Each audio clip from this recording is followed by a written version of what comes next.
lot of women's health related questions, so we thought we'd sit down with April and find out the answers to some of your questions. The first one is, I've always wondered, I understand that the squatty potty, when you're in that greater degree of flexion, your pelvic floor is more relaxed.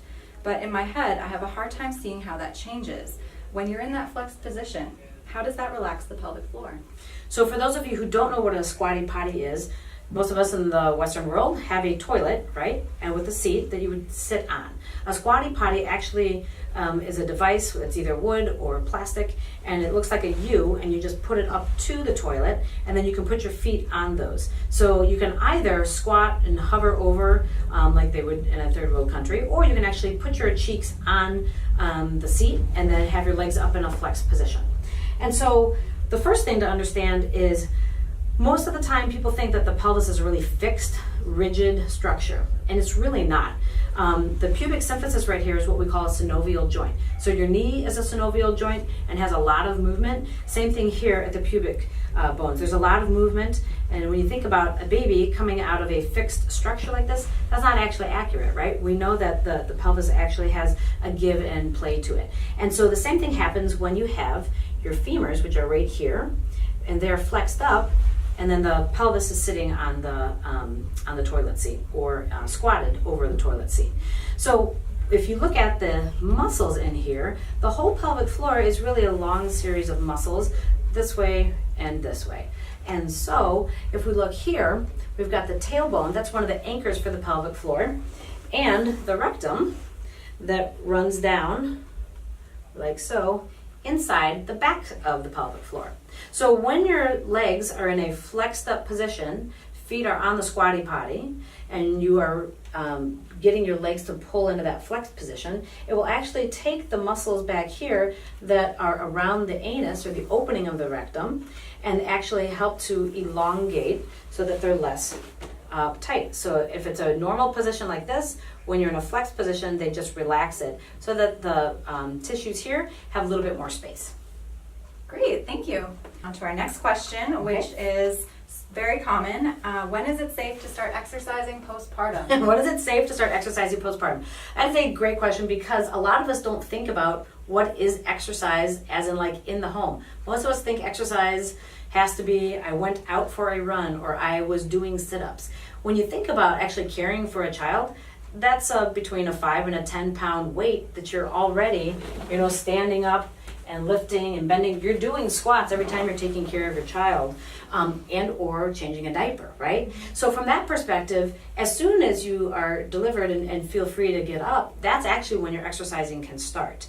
From the standpoint of, should I be doing jumping jacks? Yeah, not a great idea right away, right? We really want to help the muscles that have had this enormous expansion if you're doing a vaginal birth or abdominal surgery where they're actually cutting through the layers of the muscle and the uterus and helping those to actually form again into good scar tissue. A lot of people think scar tissue is bad. It's not. It just becomes part of your body, and then we train it how to work again and become flexible to elongate and flexible to shorten. So when can you start exercising again? Really from a standpoint of being controlling and creating your movements again. Anytime, even in the hospital, you can start doing Kegels. You can start doing core bracing activities.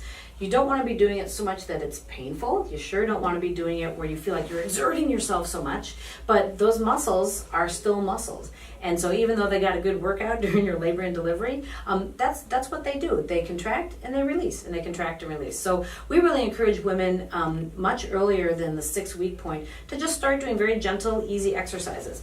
Another thing that's really common, that's becoming more and more common, I will say, is at about a 2 or 3 week time frame that when women are kind of coming out of the stupor of going through the whole labor and delivery process and figuring out like who's doing what, right? Do I have food in the house? Okay.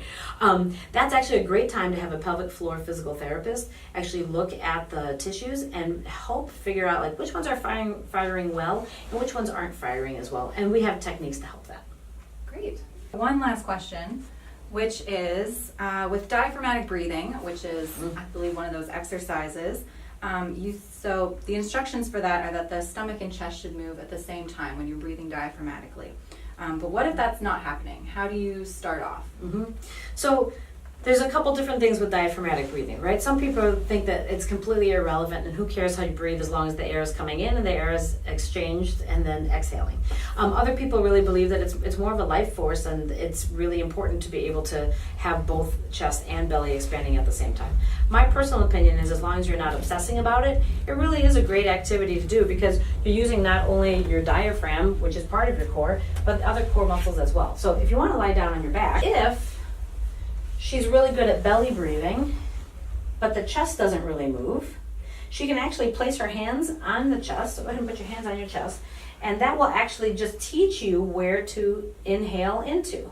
Because you're already good at doing it at the abdomen, you don't need to do it more there. You just need to teach your body through manual cueing, hey, pay attention to this area, let's help that area move.